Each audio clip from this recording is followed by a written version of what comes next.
வணக்கம் நேயர்களே. King Makers IAS academy we teach you reach தேர்தல் திருவிழா 2026 சிறப்பு தொகுப்புக்கு உங்களை வரவேற்கிறோம். பார்த்திபன், இன்றைய நாள் தமிழக தேர்தல் களத்தை பொறுத்த வரைக்கும் ரொம்ப ஒரு பரபரப்பான ஒரு பைபாஸ் எல்லாம் கிடையாது. இன்னைக்கு நேரா ஃப்ளைட் பிடிச்சி போயிருக்கோம். அந்த அளவுக்கு பரபரப்பா போயிருக்கு. காரணம் அதிமுக தரப்புல இருந்து வெளியிடப்பட்ட 2ஆம் கட்ட வேட்பாளர் பட்டியல் ஒரு பக்கம், இன்னொன்னு திமுக இன்று மாலையே இன்னும் சற்று நேரத்தில் வேட்பாளர் பட்டியல் வெளியிட வாய்ப்பு எப்ப வேணாலும் நம்மளுக்கு அப்டேட் வரலாம் அப்படிங்கிற ஒரு நிலைமை தான் இருக்கு. ஸோ பார்க்கலாம். அதையும் தாண்டி இன்னும் நிறைய இன்னைக்கான அப்டேட்ஸ் இருக்கு. அரசியல் அப்டேட்ஸ் பகுதியில் எல்லாத்தையும் பார்க்கலாம்.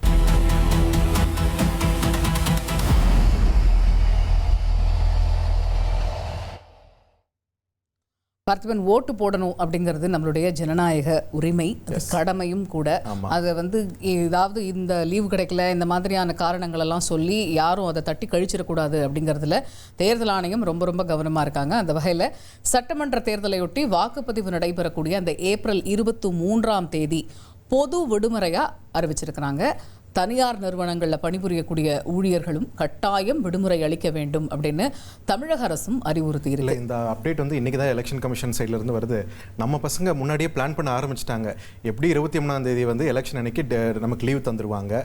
அடுத்து வெள்ளிக்கிழமை ஒரு நாள் தான். அன்னைக்கு ஏதாவது ஒரு சாக்கு சொல்லி லீவ் எடுத்துட்டா ஒரு லாங் வீக்கெண்ட் நமக்கு கிடைச்சிருமேன்னு சொல்லிட்டு முன்னாடியே திட்டமிட ஆரம்பிச்சிட்டாங்க. ஒவ்வொரு வாட்டி இந்த மாதிரி லாங் வீக்கெண்ட் பிளான் பண்ணி தான் சென்னை உள்ளிட்ட பகுதிகள் எல்லாம் வாக்கு சதவிகிதம் ரொம்ப கம்மியா இருக்கு. அதனால இந்த முறை தமிழக தலைமை தேர்தல் அதிகாரி கூட சொல்லியிருந்தாங்க, இந்த வாக்கு சதவிகிதத்தை சென்னை உள்ளிட்ட பகுதிகள் எல்லாம் ஜாஸ்தி படுத்துறதுக்கு நாங்கள் இன்னும் நிறைய நடவடிக்கைகள் எடுத்திருக்கோம் அப்படின்னு. ஸோ இந்த லாங் வீக்கெண்ட் பிளானா இருந்தாலுமே அவங்க என்ன மாதிரியான நடவடிக்கை இதுக்கு எடுத்திருக்கிறாங்கிறத நம்ம வாக்குப்பதிவுடைய சதவிகிதம் வரப்பதான் நமக்கு தெரியும். அவங்க எடுக்கக்கூடிய நடவடிக்கைகள் இந்த களத்தில் ஒர்க் அவுட் ஆயிருக்கா அப்படிங்கிறதும் அப்பதான். பகுதிகளை ஒப்பிடும்போது சென்னையில் எப்பயுமே வாக்கு சதவீதம் குறைவாக தான் இருக்கும். நீங்கள் குறிப்பிட்ட மாதிரி லீவு கிடைச்சா எங்க போகலான்னு சொல்லிட்டு பிளான் போடுற நபர்கள் அதிகமாக இருக்கிறதால தான் இந்த ஒரு சரிவையும் நம்மளால பார்க்க முடியுது. ஸோ பார்க்கலாம் எலெக்ஷன் கமிஷன் வேற என்னென்ன நடவடிக்கை எடுக்கிறாங்க அப்படின்றதையும் நம்ம பொறுத்து தான். நமக்கான பிரதிநிதியை நம்ம தேர்ந்தெடுக்கணும் அப்படிங்கிறது நம்மளுடைய கடமை. அதை நிச்சயம் தவறாம செய்யணும் அப்படிங்கிறது தான் ஒவ்வொரு தளத்திலுமே அறிவுறுத்தல்கள் கொடுக்கப்பட்டு இருக்கு. அதனால மக்களே எந்த காரணமும் சொல்லாதீங்க. நிச்சயமா உங்களுடைய ஓட்டை நீங்க கண்டிப்பா செலுத்தி ஆகணும். எந்த காரணமும் சொல்லாம அது முடிச்சுட்டு கூட உங்களுடைய வீக்கெண்டை நீங்க ஜாலியா என்ஜாய் பண்ணலாம். காலையிலேயே கூட நீங்க போய் ஓட்டு போட்டுடலாம். ஸோ எல்லாரும் நிச்சயமா ஓட்டு போடணும். அடுத்து நம்ம பார்க்குறோம் சட்டமன்ற தேர்தல் நடைபெறக்கூடிய அந்த ஏப்ரல் 23ஆம் தேதி வேற என்னென்ன ரெஸ்ட்ரிக்ஷன்ஸ்? இது ரொம்ப ரொம்ப முக்கியமான ஒரு ரெஸ்ட்ரிக்ஷன், டாஸ்மாக் லீவ். அதாவது வாக்குப்பதிவு முடியும் நேரத்துக்கு முன்னாடி 48 மணி நேரத்திற்கு டாஸ்மாக் செயல்பட அனுமதி கிடையாது அப்படின்ற ஒரு அப்டேட் கொடுத்திருக்காங்க. அதே மாதிரி எண்ணிக்கை அன்னைக்குமே டாஸ்மாக் கிடையாது. மே 4ஆம் தேதியும் டாஸ்மாக் கிடையாது. மே 23 அதுக்கு முன்னாடி நாள்னா 22க்கு முந்தைய பகுதிகளிலே ஒரு 48 மணி நேரம் அப்படின்றது நோ டாஸ்மாக் நத்திங் டூயிங் அப்படின்றது ரொம்ப ஸ்ட்ரிக்டாகவே சொல்லிட்டாங்க.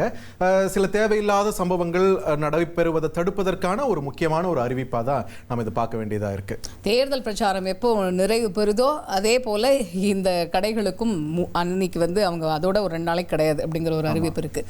So coming back to the main picture, இன்னைக்கு அதிமுக அவங்களுடைய 2ஆம் கட்ட வேட்பாளர் பட்டியலை வெளியிட்டிருக்கிறாங்க. 127 பேர் இல்லையா? எஸ், முதற்கட்ட வேட்பாளர் பட்டியல் கடந்த புதன்கிழமை வெளியாகி இருந்தது. 23 பேர் கொண்ட பட்டியல் வெளியாகி இருந்தது.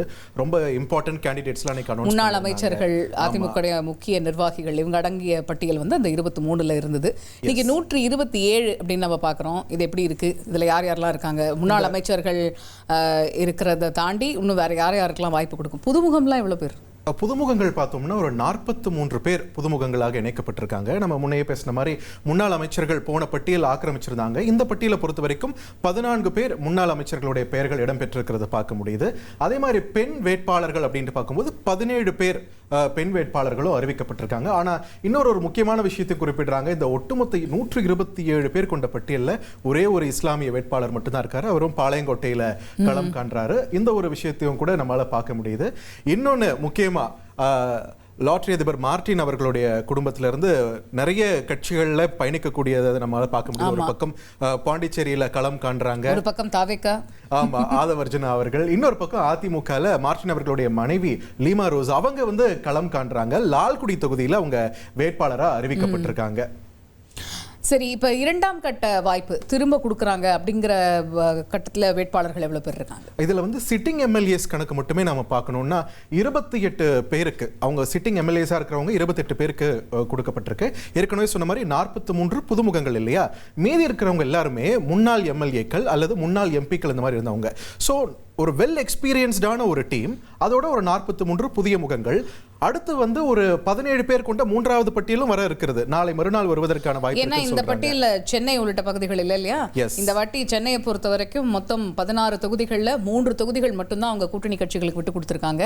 மற்றபடி 13 தொகுதிகளில் அதிமுக நேரடியா களம் காண இருக்கு. ஸோ டிஎம்கே பொறுத்த வரைக்கும் அவங்களும் நிச்சயமா சென்னை அப்படிங்கும்போது கடந்த தேர்தல்கள்லாம் பார்க்கும்போது சென்னை வந்து திமுகவுடைய ஒரு கோட்டையா இருந்திருக்கு. அதனால அவங்க நேரடியா அவங்களுடைய வேட்பாளர்களை தான் களம் இறக்குவாங்க. அப்படிங்கும்போது straight competition between DMK and ADMK சென்னையை பொறுத்த வரைக்கும் இருக்கும் எதிர்பார்ப்பு. அதுவும் இந்த முறை வந்து தாவேக்காவோட என்ட்ரியால களம் இன்னும் பயங்கரமா ஒரு டஃப் காம்படிஷன் இங்க சென்னை மண்டலத்தை பொறுத்த வரைக்கும். சோ ஒரு நல்ல ஒரு வேட்பாளர் நிறுத்தணுன்ற ஒரு பணியும் தீவிரமாக்கப்பட்டிருக்கு. இப்போ நம்ம பார்க்கிறோம் இப்ப இருக்கக்கூடிய சிட்டிங் மினிஸ்டர்ஸ் உடைய தொகுதியில அதிமுகவுடைய வேட்பாளர்கள் களமிறக்கப்பட்டிருக்கிறது பார்க்குறோம். திருமயம் பார்க்குறோம், திரு ரகுபதி. இப்போ அதிமுக தரப்பில் திரு வைரமுத்து அவர்கள் களம் காண்கிறார்கள். அதே போல் அமைச்சர் கீதா ஜீவன் அவங்களுடைய தொகுதி தூத்துக்குடி, அங்கே பார்க்குறோம் செல்லப்பாண்டியன். அதே போல் திருவெரும்பூர் தொகுதி அமைச்சர் அன்பில் மகேஷ். இந்த முறையும் அவர் வந்து விருப்பமனுவில் திருவெரும்பூர் தொகுதியில் போட்டி போடுறதுக்கு தான் விருப்பமனு கொடுத்துருக்கிறாரு. அங்கே அதிமுக தரப்பில் பார்க்குறோம் திரு பா குமார் அவர்கள் களமிறங்குறாரு அப்படிங்கிறத பார்க்க முடியுது. காட்பாடி தொகுதியில் திமுகவின் அமைச்சர் துரைமுருகன் அவர்களுடைய தொகுதி, அங்க அதிமுக தரப்புல இருந்து வி ராமு அவர்கள் களமிறக்கப்பட்டிருக்காரு. கடந்த முறையும் இதே பேர் தான் இருந்திருக்கிறாங்க. கடந்த முறையும் திரு துரைமுருகன் திரு வி ராமு அவர்களிடம் தான் போட்டி இருந்தது. பல தொகுதிகள் வந்து நம்மளுக்கு ரொம்ப டஃப்பா என்ன நடக்குமோ அப்படின்னு ஒரு நெயில் பைட்டிங் இதுவா இருந்தது. அதுல முக்கியமான ஒரு தொகுதி Katpadi. Well deserved second chance இல்ல மிஸ்டர் ராமு அவர்களை பொறுத்த வரைக்கும். அடுத்து திமுகவின் ஐ பெரியசாமி அவர்களுடைய தொகுதியில் அதிமுக தரப்புல இருந்து விஸ்வநாதன் களமிறக்கப்பட்டிருக்காரு. தொடர்ந்து அமைச்சர் எம்ஆர்கே பன்னீர்செல்வம் அவர்களுடைய குறிஞ்சிப்பாடி தொகுதியில் அதிமுகவின் புவனேந்திரன் களமிறக்கப்பட்டிருக்காரு. அப்படியே அருப்புக்கோட்டை தொகுதியை பார்த்தோம்னா அது அமைச்சர் KKSSR ராமச்சந்திரன் அவர்களுடைய தொகுதி. அதில் அதிமுகவின் சேதுபதி அவர்கள் வந்து களமிறக்கப்பட்டிருக்கிறதையும் நம்மளால பார்க்க முடியுது. ஸோ இவ்வளோ தொகுதிகள் இருக்கு. அதிமுகவை பொறுத்த வரைக்கும் கூட நம்ம இப்போ பார்க்குறோம் நிறைய ஹெவி வெயிட்ஸும் இருக்கிறாங்க அப்படிங்கிறத பார்க்க முடியுது. முதல்ல இந்த 23 பேருங்கிறத தாண்டி இந்த 127 பேர்லேயே ஒரு கலவையான ஒரு விஷயம் தான் இருக்குது. எக்ஸப்ட் நீங்கள் சொன்ன அந்த ஒரு விஷயம் ஒரே ஒரு இஸ்லாமியருக்கு தான் கொடுத்துருக்குறாங்கிறத தாண்டி பெண்களுக்கு வாய்ப்பு கொடுக்கறதா இருக்கட்டும். பெண்களுக்கு ஒரு 17ங்கும் போது பர்சன்டேஜ் வைஸில் பார்க்குறோம் ஒரு 33-34% வருது. இதை ஒரு கலவையான ஒரு வேட்பாளர் பட்டியல் தான் இந்த வாட்டி அதிமுக கையில் எடுத்திருக்கிறாங்க அப்படிங்கிறத இந்த லிஸ்ட்லேயே நம்மளால் பார்க்க முடியுது. எப்படி அவங்க களத்தில் ஜொலிக்க போகிறாங்க அப்படிங்கிறத பார்க்கணும். ஹெவி வெயிட்ஸை பொறுத்த வரைக்கும் ஒரு டஃப் காம்படிஷன் நிச்சயமாக அவங்க எதிரணிக்கு கொடுப்பாங்க அப்படிங்கிறதுல மாற்று கருத்து இல்லை. இப்போ புதுசாக வந்திருக்கக்கூடிய அந்த புது முகங்களான அந்த 43 பேர் இவங்களுக்கா அந்த களம் வந்து எப்படி டஃப்பாக இருக்க போகுது அப்படிங்கிறத நம்ம பொறுத்திருந்து பார்க்கணும். ஏன்னா திமுகவுடைய வேட்பாளர் பட்டியலும் வந்ததுக்கு அப்புறம் தான் நம்மளால ஒப்பீட்டளவில் இது எப்படி இருக்க போகுது அந்த களம் அப்படிங்கிறது சொல்ல முடியும். அடுத்து 14 முன்னாள் அமைச்சர்களுக்கு வாய்ப்பு. இந்த வேட்பாளர் பட்டியல் 2ஆம் கட்ட வேட்பாளர் பட்டியலில் 14 முன்னாள் அமைச்சர்களுக்கு வாய்ப்பு வழங்கப்பட்டிருக்கு.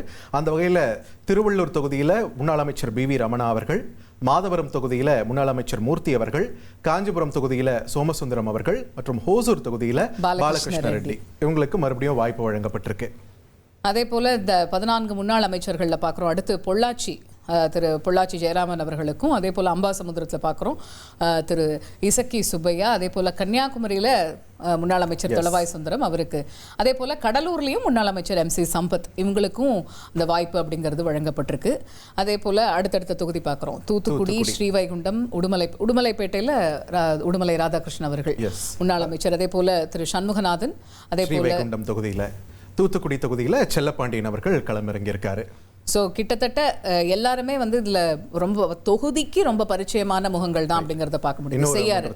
செய்யாறு தொகுதியில் மூக்கூர் சுப்பிரமணியன் அவர்களும், திருப்பூர் வடக்கில் MSM ஆனந்தன் அவர்களும், தொடர்ந்து கிணத்துக்கடவு தொகுதியில் தாமோதரன் அவர்களும் மீண்டும் களமிறங்கப்பட்டிருக்காங்க. அதிமுகவுடைய 2ஆம் கட்ட வேட்பாளர் பட்டியலில் 14 முன்னாள் அமைச்சர்களுக்கு வாய்ப்பு கொடுக்குறாங்க அப்படிங்கிறத நம்மளால டீப்பாக அனலைஸ் பண்ண முடிஞ்சது. இதில் கிணத்துக்கடவு தொகுதியை வந்து உள்ளூர் பாஜகவினர் வந்து ரொம்ப ஆவலாக இருந்தாங்க, எப்படியாவது இந்த தொகுதி நம்ம வாங்கிடணும் அப்படின்னு சொல்லிட்டு. ஸோ இன்று இந்த அறிவிப்பு வெளிவந்த உடனே அங்கே கிணத்துக்கடவுல இருக்கக்கூடிய உள்ளூர் பாஜகவினர் வந்து தன்னுடைய ஆதங்கத்தை வெளிப்படுத்தக்கூடிய காட்சிகளையுமே கூட நம்மளால பார்க்க முடிஞ்சது. இது வந்து எலெக்ஷன் சினாரியோல ரொம்ப பொதுவான ஒரு விஷயம் இல்லையா? அதுவும் ஒரு பெரிய கூட்டணியெல்லாம் வச்சு களம் காண்றாங்க அப்படிங்கும்போது அவங்களுடைய விருப்ப பட்டியலில் கேட்டிருக்கிறது ஒன்று இருக்கும். அதே வராட்டா கூட 2-3 தொகுதிகள் மாறுபட்டிருக்கலாம். அந்த மாதிரியான ஒரு சூழல்ல உள்ளூர்ல இருக்கக்கூடிய நிர்வாகிகளுக்கு தான் அது இன்னொரு ஒரு சின்ன தாக்கத்தை ஏற்படுத்தும். அறுபடை வீடுகள்லயும் பாஜக களமிறங்கணும்னு ரொம்ப ஆவலா இருந்தாங்க. ஆனா திருச்செந்தூர் மட்டும் தான் உங்களுக்கு கிடைச்சிருக்கு, மற்ற தொகுதிகள் கிடைக்கல அப்படின்றதையும் நம்மளால பார்க்க முடியுது. சோ இன்னைக்கு இது சம்பந்தமா கிணத்த கடவுளை எப்படி ஆதங்கத்தை வெளிப்படுத்தினாங்களோ பழனி தொகுதியிலையும் ஆதங்கத்தை வெளிப்படுத்தியிருக்காங்க உள்ளூர் பாஜகவினர். நீங்க குறிப்பிட்ட மாதிரி அவங்களுக்கு ஒரு பர்சனல் ஒரு கனெக்ஷன் இருக்கும் இல்லையா, அது மிஸ் ஆயிடுச்சு என்னும் போது அவங்களால அதை தாங்கிக்க முடியாத ஒரு சூழலையும் பார்க்க முடிஞ்சது.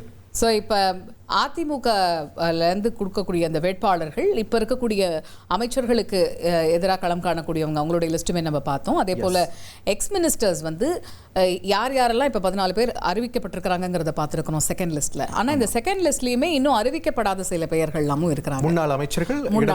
ஆமாம், யார் யாரு அப்படிங்கறத நம்ம பார்க்கலாம். ஆனா இன்னும் ஒரு 17 பேர் அறிவிக்கப்பட வேண்டி இருக்கு சென்னை உள்ளிட்ட பகுதிகளில்.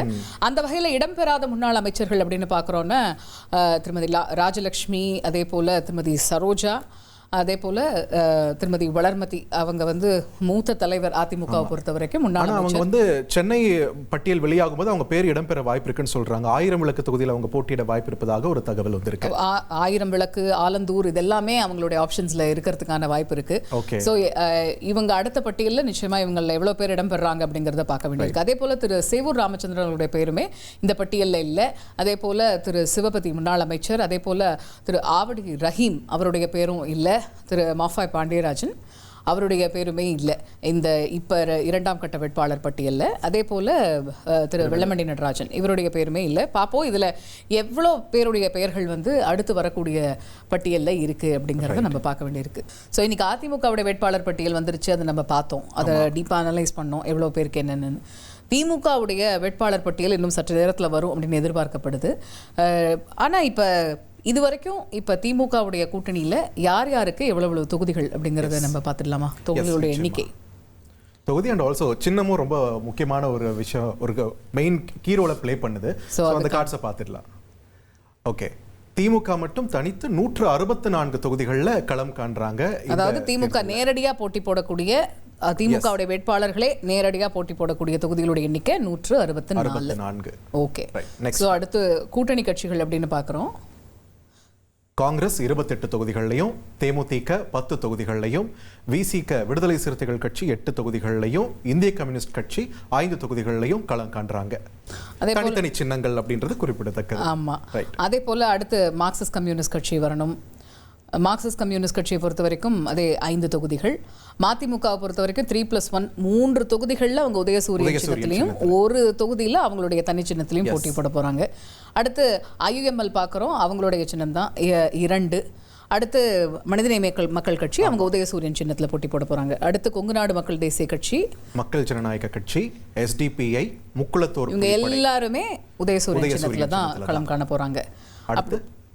அடுத்த கார்டு அப்படின்னு நம்ம பார்க்குறோம். அடுத்து தமிழர் தேசம் கட்சி ஒரு தொகுதி தான் உதயசூரியன் சின்னத்தில் தான். ஸோ டோட்டலாக 164 தொகுதிகளில் திமுக தனித்து களம் கண்டாலும் உதயசூரியன் சின்னம் வந்து 175 இடங்களில் களம் காண இருக்கிறது. ஸோ சம்ஹவ் மேனேஜ் பண்ணி கொண்டு வந்துட்டாங்க. அவங்களோட அந்த மேஜிக் நம்பர்ன்றது 170க்கு மேலே போட்டியிடணும் உதயசூரியன் சின்னத்தில் அப்படின்றத கொண்டு வந்துட்டாங்க. அதை சாத்தியமும் படுத்திட்டாங்கன்றதை பார்க்க முடியுது. ஸோ திமுக பொறுத்த வரைக்கும் இப்படி இருக்குது. 164 அவங்க நேரடியாக களம் காணக்கூடியது. மற்றதில் வந்து எந்தெந்த கட்சிகள் உதயசூரியன் சின்னத்திலே போட்டி போடுறாங்க அப்படிங்கிறத நம்ம பார்த்துட்டோம். அடுத்து நம்ம பார்க்க வேண்டியது அதிமுக அவங்களுடைய இதில் வந்து என்னென்ன. அதிமுகவை பொறுத்த வரைக்கும் இன்னைக்கு சாயங்காலம் 5 மணி வரைக்கும் ஒரே ஒரு விஷயம் மட்டும் ஊசலாடிட்டு இருந்தது. அது ஜெகன்மூர்த்தியார் அவர்கள் வந்து என்ன முடிவெடுக்க போறார் அப்படின்ற ஒரு கேள்விதான். புரட்சி பாரதம் கட்சி வந்து நாங்கள் 2 தொகுதி கேட்டிருந்தோம், 1 தான் கொடுத்தாங்க, அது ஏற்றுக்க முடியலன்ற மாதிரி ஒரு ஸ்டாண்ட் எடுத்திருந்தாங்க. ஸோ இப்போ ஒரு கொஞ்ச நேரத்துக்கு முன்னாடி தான் அவங்க ஸ்டாண்டை தெளிவுபடுத்திருக்காங்க. அன்னைக்கு கூட்டணி கட்சிகள் தலைவர்கள் எல்லாம் ஒன்றா வந்து ப்ரெஸ் கான்ஃபரன்ஸ் பண்ணி முடிச்ச உடனேயே வந்து செய்தியாளர்கள் கேட்கும்போது அப்பயே அவர் சொல்லிட்டாரு, நாங்கள் முதல்ல 4 கேட்டிருந்தோம், அவங்க 3 வருவாங்கன்னு எதிர்பார்த்தோம், சரி 2வது கிடைக்கும் நினைச்சோம், அப்புறம் ஃபைனலாக ஒரு தொகுதி அப்படின்னு சொல்லிட்டாங்க. எங்களுடைய நிர்வாகிகள் கிட்ட நாங்கள் கலந்து பேசிட்டு தான் எங்களோட முடிவை அறிவிக்க முடியும் அப்படின்னு சொல்லியிருந்தாங்க. ஸோ இப்போ அவங்க முடிவை கேவிக்குப்பம் தொகுதியில் ஒரு தொகுதி இரட்டை இலை சின்னத்தில் போட்டியிட தயார்னு சொல்லியிருக்காங்க. ஓகே, ஸோ மொத்த நிலவரத்தை இப்போ பார்த்துடலாமா? Cards please. அதிமுகவில் பார்க்குறோம். பாஜகவுக்கு 27 தொகுதிகள், பாட்டாளி மக்கள் கட்சிக்கு 18, அம்மா மக்கள் முன்னேற்ற கழகத்திற்கு 11, தமிழ் மாநில காங்கிரஸ் 5. இதில் பாஜகவுடைய 27 + தமிழ் மாநில காங்கிரஸ் 5 தாமரை சின்னத்தில் போட்டியிடுறாங்க. ஐஜேகே இரட்டை இலை 2 தொகுதிகள் அவங்களுக்கு, தமிழக மக்கள் முன்னேற்ற கழகம் இரட்டை இலை, அதே போல் தென்னிந்திய ஃபார்வர்ட் பிளாக் அவங்களுக்கு 1 தொகுதி, ஆனால் அவங்க தாமரை சின்னத்தில் இல்லையா. ரைட். புரட்சி பாரதம் கொஞ்ச நேரத்துக்கு முன்னாடி கன்ஃபார்ம் ஆன ஒரு எண்ணிக்கை, 1 தொகுதி, ஆனா இரட்டை இலை சின்னத்தில். இது கொஞ்சம் டிஃபரெண்டான ஒரு கால்குலேஷன். ஆமா. புதிய நீதி கட்சி 1+1. அந்த 1+1 என்ன பார்த்திபன்?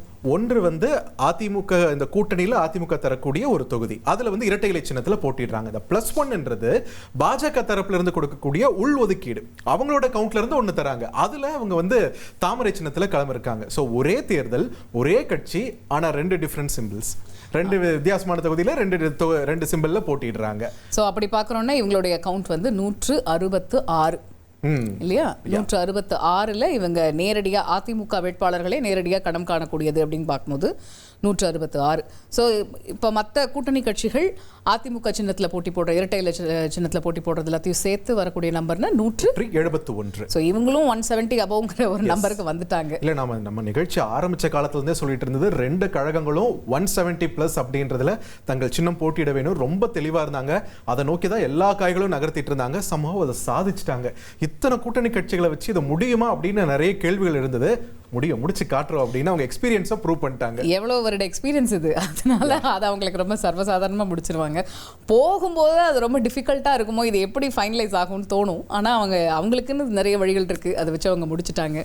ஸோ இந்த பக்கம் திமுக 175 அவங்களுடைய உதயசூரியன் சின்னத்தில், இந்த பக்கம் 171 தொகுதிகள் இரட்டை இலை சின்னத்தில். அதிமுக கூட்டணி இது பண்ண வந்தபோதே இது நீங்கள் டெல்லிக்கு உங்கள் கட்சி அடகு வச்சிட்டீங்களா, இந்த கூட்டணி அங்கிருந்து தான் நடக்குதுன்னு நிறைய குற்றச்சாட்டுகள் அவரை நோக்கி, தொகுதிகளும் குறைய போது அதிமுகலாம் குற்றச்சாட்டு வச்சாங்க. இது எல்லாத்தையும் தப்புன்னு ப்ரூவ் பண்ணிட்டாரு இப்போ திரு எடப்பாடி பழனிசாமி அவர்கள். பாத்தீங்களா, 170க்கு மேல இறக்கிட்டோம் இல்ல இரட்டை இலை சின்னத்தை அப்படின்னு ரொம்பவே ஒரு கெத்தான ஒரு பொசிஷனுக்கு கொண்டு வந்து நிறுத்திட்டாருன்னே சொல்லலாம். ஸோ இப்போ பாஜக பொறுத்த வரைக்கும் அவங்க போட்டி போடக்கூடிய அந்த 27, அதை தாண்டி தமிழ் மாநில காங்கிரஸ் உடைய 5 தொகுதி. ஸோ 32 தொகுதிகளில் தாமரை சின்னத்தில் அவங்க களமிறங்குறாங்க. ஓகே. ஸோ இப்போ அடுத்து முக்கியமான ஒரு விஷயம், திராவிட முன்னேற்ற கழகத்தினுடைய வேட்பாளர் பட்டியல் எப்பொழுது வெளியிடப்படும், அதுவும் ஒரு முக்கியமான ஒரு விஷயம் வரணும். அதே போல திமுக கூட்டணியில் இருக்கக்கூடிய கூட்டணி கட்சிகளுக்கு எந்தெந்த தொகுதிகள் எண்ணிக்கை நம்ம சூப்பரா சொல்லிட்டோம், பெயர் பட்டியல் ரொம்ப முக்கியமாச்சு. யார் எங்கெங்க போட்டி போடுறாங்க அப்படிங்கிறது தெரிய வேண்டியது ரொம்ப அவசியமான ஒண்ணு. ஆனா இன்னும் சற்று நேரத்துல வந்து வேட்பாளர் பட்டியல் திராவிட முன்னேற்ற கழகத்திலிருந்து வெளிவருது அப்படின்னு சொல்லப்படுது. இது எப்படி அதிமுக மாதிரி முதற்கட்ட பட்டியல்னு வருமா, இல்ல முழு பட்டியலுமே வந்துருமா அப்படிங்கறதெல்லாம் நம்ம பொறுத்திருந்து பார்க்க வேண்டியதா இருக்கு. இன்னொன்று, நிறைய சீனியர்ஸ் கடந்த காலங்களில் களம் கண்டுட்டு இருந்தாங்க இல்லையா, அதுல இருந்து ஒரு சின்ன மாற்றத்தை எதிர்பார்க்கலாம். நிறைய முதல் முறை வேட்பாளர்களுக்கு வாய்ப்பு அளிக்கப்படும், இளைஞர்களுக்கு அதிக அளவில் வாய்ப்பு அளிக்கப்பட வாய்ப்பு இருக்கிறது, இந்த மாதிரி எல்லாம் சொல்றாங்க. இன்னும் சொல்ல போனா துணை முதல்வர் உதயநிதி ஸ்டாலின் அவர்களே கூட குறிப்பிட்ட சில தொகுதிகளில் இந்த கேண்டிடேட்ஸ் தான் வேணும் அப்படின்றதுல ரொம்பவே ஸ்பெசிஃபிக்கா இருக்கிறதாவும் சொல்றாங்க. இன்னும் வேட்பாளர் நேர்காணல் கடந்த வாரத்துல எல்லாம் ரொம்ப தீவிரமா நடந்துட்டு இருந்தது. அண்ணா அறிவாலயத்துல முதலமைச்சரும் திமுக தலைவருமான மு க ஸ்டாலின் அவர்களை நேரடியாக உட்கார்ந்து ஒவ்வொரு வேட்பாளரையும் ஸ்கிரீனிங் டெஸ்ட் பண்ற மாதிரி பண்ணி ஏகப்பட்ட கேள்விகள் கேட்டு அந்தந்த தொகுதிகளில் எப்படி இருக்கு நிலவரம் எல்லாத்தையும் பேசி முடிச்சிருக்காரு. சோ நிச்சயமா அந்த திமுக வேட்பாளர் அவர்கள் கூட நாங்க பேசிட்டு வந்திருக்கோம், நாங்க பேசிட்டு சொல்றோம்னு சொல்லியிருக்காங்க. அப்படின்னு என்ன ரிசல்ட் வரும்னு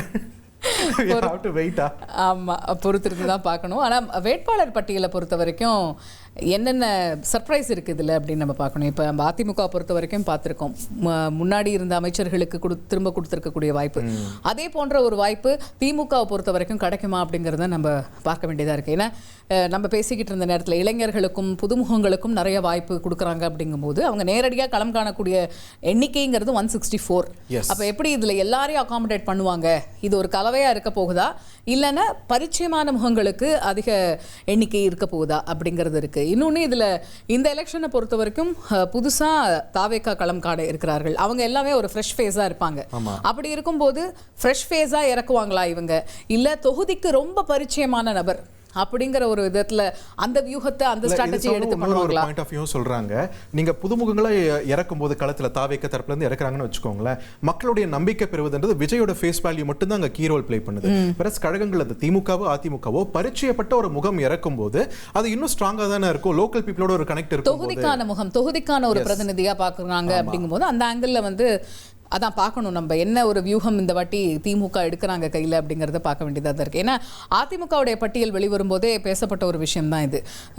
இந்த டீப்பாக அனலைஸ் பண்ணும்போது இந்த பட்டியல் எப்படி இருக்குது அப்படின்னு அனலைஸ் பண்ணும்போது திமுக இப்போ ஆட்சியில் இருக்கிறாங்க. ஸோ அவங்கள எதிர்த்து களமாடுறோம் அப்படிங்கும்போது அதுக்கு ஈக்குவலான ஒரு ஹெவி வெயிட்டாக இருக்கணும், தொகுதியிலையும் ஈக்குவலான ஒரு ஹெவி வெயிட்டாக இருக்கணும் அப்படிங்கிற ஒரு விஷயத்தில் அவங்க அதில் கரெக்டாக பண்ணியிருக்கிறாங்கங்கிற ஒரு இதுவும் இருந்தது. ஸோ அதே தான் இப்போ திமுகவும் செய்வாங்க இல்லையா. அகெயின் செகண்ட் டைம் போகிறாங்க அப்படிங்கும்போது கூட அவங்க 2.0 அப்படிங்கறத வந்து சாத்தியப்படுத்தணும் அப்படிங்கிற முயற்சியில தீவிரமா இருக்காங்க. சோ அதுக்கேத்த மாதிரி தான் அவங்க பட்டியல் திரும்ப சொல்லிட்டே இருக்காங்க.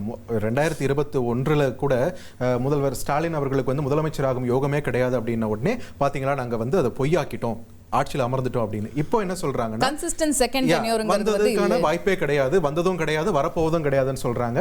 அதை நாங்க பொய்யாக்கி காட்டுவோம் அப்படின்ட்டு மறுபடியும் களத்துல சோ அதுக்கான வியூகம் ஒவ்வொரு விஷயத்திலுமே திமுக வகுக்கும் அப்படிங்கறதுல மாற்று கருத்து இல்ல. குறிப்பா அவங்களுடைய வேட்பாளர் பட்டியலையும் இது எப்படி எதிரொலிக்க போகுது அப்படிங்கறத நம்ம பார்க்கணும். கொஞ்ச நேரம் தான் பொறுத்திருந்தா நமக்கே தெரிஞ்சிடும். ஆமா. சோ இப்ப காங்கிரஸ் போட்டியிடக்கூடிய 23 தொகுதிகள் அடையாளம் காணப்பட்டிருக்கு. நம்ம இப்ப கொஞ்ச நேரத்துக்கு முன்னாடி கூட அது தொடர்பான முக்கிய செய்தியை நம்ம பார்த்தோம். ஏற்கனவே சொல்லியிருக்கிறார். இதுல 16 தொகுதிகளை காங்கிரஸ் திரும்பவும் பெற்றிருக்கு. ஏன்னா ஏற்கனவே முதல்ல காங்கிரஸ் வந்து திமுகவோட பேச்சுவார்த்தை நடத்தும் போது இந்த ஏற்கனவே நாங்க ஜெயிச்ச 18 அப்படியே எங்களுக்கு கொடுத்துருங்க அப்படின்னு அவங்க ஒரு பேச்சுவார்த்தையில சொன்னதாகவும் அதுக்கு அங்கேருந்து நிறைய விஷயங்கள் விமர்சனங்களும் எழுந்திருக்கலாம். ஏன்னா ஒரு கூட்டணின்னு வரும்போது எல்லாமே இருக்க தான் செய்யும். பட் ஃபைனல் அவுட்புட் என்ன அப்படிங்கிறது தான் இங்க முக்கியம். இவங்க தரப்புல இவங்க திரும்பவும் ஜெயிக்கணும், இவங்களுடைய ஓட் பர்சன்டேஜ் அதிகரிக்கணும் அப்படிங்கிறதுல காங்கிரஸ் முனைகிறாங்க அப்படிங்கிறத பார்க்க முடியுது. அந்த விதத்துல அவங்களுக்கான ஸ்ட்ராங் ஹோல்டா இருக்கக்கூடிய ஜெயிச்சு இப்ப நாங்க சிட்டிங்கா இருக்கக்கூடியதே கொடுங்க அப்படின்னு சொல்லியிருக்காங்க. அவங்க தென்காசி மற்றும் விருதாச்சலத்தை விட்டு கொடுத்திருக்காங்க. மற்றபடி மற்ற ஜெயிச்ச தொகுதிகள் அப்படியே ரீடைன் பண்ணிக்கிட்டு தான் சொல்லியிருக்காங்க. விருதாச்சலத்தை விட்டு கொடுக்குறாங்க அப்படின்னா ஒருவேளை அது தேமுதிகக்கு போறதுக்கான வாய்ப்பு இருக்கு. ஏன்னா அவங்களுடைய விருப்பப்பட்டியல விருதாச்சலம் இருக்கு அப்படின்னா தேமுதிக பொதுச் செயலாளர் பிரேமலதா விஜயகாந்த் டைரக்டாவே சொல்லியிருக்காங்க. அப்படி சொல்லியிருக்கும் போது இங்க விட்டு கொடுக்கப்பட்டது அங்க போகுதா அப்படிங்கிற ஒரு கேள்வியும் இருக்கு. ஸோ அதுக்கான பட்டியலும் என்னங்கிறது தெரியும். பார்த்திபன், முதல்ல தாவேக்காவுடைய வேட்பாளர்கள் அறிவிப்பு இன்னைக்கு இருக்கும் அப்படின்னு எதிர்பார்க்கப்பட்டது. ஆனா நாளை மறுநாள் அப்படிங்கிற ஒரு தகவல் இப்போ இருக்கு. ஸோ அவங்களுடைய பிரச்சாரம் அப்படிங்கும்போது கூட நம்மளுடைய நிகழ்ச்சி ஆரம்பிக்கும் போது கூட நம்ம பார்த்தோம், தாவேக்கா தலைவர் விஜயோடைய அந்த ட்வீட்டை நம்ம பார்த்திருந்தோம். ஒரு காட்டமான ஒரு பதிவாக தான் அது இருந்தது அப்படிங்கறத புரிஞ்சுக்க முடியுது. பெரம்பூர்ல போது ரொம்பவே அவங்க எதிர்பார்த்துட்டு இருந்த ஒரு இடம் இல்லையா. விஜய் அவர்களே நேரடியாக அங்க களமிறங்க போறாரு அப்படின்னும் போது இந்த பிரச்சார பயணமும் அங்கிருந்து தொடங்கினா கரெக்டா இருக்கும் அப்படின்றது தான் வியூகம் வகுத்து தான் ஆரம்பிச்சாங்க. பட் ஆனா பெர்மிஷன் கிடைக்கல அப்படின்றது தான் அவருடைய அந்த எக்ஸ்தல பதிவில் எவ்வளவு காட்டமாக பதிவு பண்ணியிருந்தார் அப்படின்றத பார்த்தோம். வேற இடம் நீங்க தேர்வு செஞ்சு சொல்லுங்க அப்படின்னு ஒரு அறிவுறுத்தலும் கொடுக்கப்பட்டிருக்கு. இப்ப நாளைக்கு வந்து அவங்க அந்த ஏன்னா அவங்க டைமிங் வைஸ் அவங்க ஏற்கனவே கொடுத்திருந்தாங்க தாவேக்கா தரப்புல. பெரம்பூர் அந்த எம்கேவி நகர்ல வந்து காலையில 10 மணிக்கு, அதே போல அடுத்து அண்ணா நகர், அடுத்து வில்லிவாக்கம், அந்த மாதிரி அடுத்தடுத்து அவர் எந்தெந்த தொகுதிகளில் மக்களை சந்திக்க போறாரு அப்படிங்கிற டைமிங் வைஸ் அதுல கொடுத்திருந்தாங்க. இப்போ அந்த ஸ்டார்டிங் பாயிண்ட்கே இப்போ வந்து அவங்க இன்னும் அனுமதி கொடுக்கல, வேற ஒரு இடம் தேர்வு செய்யுங்க அப்படின்னு சொல்லும்போது நாளைக்கு எப்படி அதை பிளான் பண்ண போறாங்க அப்படிங்கிறதும் இருக்கு. இன்னும் டைம் இருக்கு. அவங்க வந்து தேர்தல் ஆணையத்துக்கிட்ட அனுமதி வாங்குறதுக்கு பெரம்பூரை பொறுத்த வரைக்கும் அதில் அவங்க என்ன செய்ய போறாங்க, மாற்று இடம் கேட்டு விண்ணப்பிக்க சொல்லியிருக்கிறாங்க. காவல்துறை ஒரு அறிவுறுத்தலும் குறிப்பிட்ட அந்த இடத்துல வந்து அவங்க சொல்றாங்க ரொம்பவே குறுகலான இடமா இருக்கு, இவங்க 3000 பேருக்கு மேல அங்க கூடுவாங்கன்னு சொல்லியிருக்காங்க. எப்படி அது சாத்தியமாகும்? இட நெருக்கடி ஆல்ரெடி இந்த மாதிரி பிரச்சனைகளை சந்திச்சிருக்காங்க அப்படின்னும் போது இன்னொன்னு நம்ம கடந்த முறையெல்லாம் பார்த்திருக்கிறோம். திரு விஜய் எங்க போனாலும் சரி அங்க அவரை பார்க்கணுங்கிறதுக்காகவே ரசிகர்கள் கூட்டம் ரொம்ப ஜாஸ்தியா கூடுது அப்படிங்கறத பாக்குறோம். அதுவும் பெரம்பூர் மாதிரியான மக்கள் நெருக்கம் அதிகம் இருக்கக்கூடிய பகுதிகளை கேட்கவே வேணாம், அவரை பார்க்க ஒட்டுமொத்தமா அந்த குவிஞ்சிட போறாங்க. அதனால இடமும் ரொம்ப குறுகலா இருக்கு அப்படிங்கும்போது they don't want to take any risk. அப்படி இருக்கிறதுனால தான் அவங்க இன்னொரு ஒரு இடத்தை தேர்வு செஞ்சு சொல்லு. கண்டிப்பா தாவேக்கா தரப்புல இன்னொரு ஒரு இடத்தை தேர்வு செஞ்சிருப்பாங்க. அதுக்கான ஒரு விண்ணப்பமும் கொடுக்கப்பட்டிருக்கும். மீன்வாயில் தான் அவருடைய ஒரு காட்டமான பதிவையும் நம்ம பார்த்தோம். பார்க்கலாம் நாளைக்கு எப்படி இருக்க போகுது, என்னென்ன தொகுதிகளில் அவர் வந்து மக்களை சந்திச்சு பிரச்சாரத்தை ஈடுபட போறார் அப்படிங்கிறது. அப்புறம் நம்ம புதுச்சேரி ஃப்ரெண்ட்லி காம்படிஷன். இப்போ நம்ம புதுச்சேரியை பொறுத்த வரைக்கும் இருக்கக்கூடிய ஒரு அடுத்த ஒரு டேர்ம் அப்படின்னா அந்த ஃப்ரெண்ட்லி காம்படிஷன் தான். ஆனால் இது வேற எங்கேயும் நம்ம பார்த்த ஒரு ஞாபகம் இருக்குல்ல. ஆமாம், பீகார் மாநில சட்டமன்ற தேர்தலில் இதே காங்கிரஸ் கட்சி இதே இந்த ஃப்ரெண்ட்லி காம்படிஷன் அப்படின்ற ஒரு விஷயத்தை அங்கே செயல்படுத்தியிருந்தாங்க. அது எந்த அளவுக்கு கையை கடிச்சது அப்படின்றதையும் நம்ம பார்த்தோம். இது நிலையில் நேற்று திருமாவளவன் அவர்கள் ஒரு எக்ஸ்தலத்தில் ஒரு பதிவிட்டிருந்தார். ரொம்பவே ஒரு காட்டமான ஒரு பதிவாக தான் இருந்தது. காங்கிரஸ் மேல பல்வேறு குற்றச்சாட்டுகளை வச்சு. ஸோ எப்படி அது வரும் நாட்களில் எப்படி அன்ஃபோல்ட் ஆக போகுதுன்றதை நம்ம பார்க்கலாம்.